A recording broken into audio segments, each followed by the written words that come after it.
താമസം തുടങ്ങി 7 വർഷം കഴിഞ്ഞിട്ടും വീടെങ്ങനെ ഇതുപോലെ മനോഹരമായി സൂക്ഷിക്കാൻ സാധിക്കുന്നു എന്ന് വീട്ടിൽ വരുന്ന പല ആളുകളും ചോദിക്കാറുണ്ട്. അവരോടൊക്കെ എനിക്ക് പറഞ്ഞു കൊടുക്കാനുള്ള ഏറ്റവും ലളിതമായിട്ടുള്ളൊരു കാര്യമാണ് ഈ വീഡിയോയിൽ അവതരിപ്പിക്കുന്നത്. വളരെ എളുപ്പമായിട്ടുള്ളൊരു കാര്യമാണ്. ഇതുവരെ ഞാൻ രഹസ്യമായി സൂക്ഷിച്ചൊരു കാര്യം നിങ്ങൾക്ക് വേണ്ടിയിട്ട് പറയാണ്.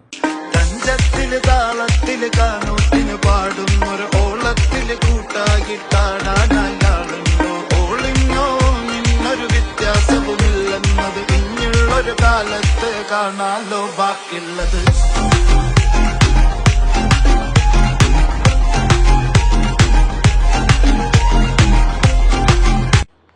നിങ്ങൾ കണ്ടില്ലേ, ഇത്രയുള്ള കാര്യം. വീട് മാത്രമല്ല, നമ്മുടെ ജീവിതത്തിൽ എന്ത് സാധനമായാലും ഭംഗിയായിട്ടും വൃത്തിയായിട്ടും നമ്മൾ ആഗ്രഹിക്കുന്ന പോലെ സൂക്ഷിക്കണമെന്നുണ്ടെങ്കിൽ അതിൻ്റെ മുമ്പിൽ നമ്മളുണ്ടാവണം.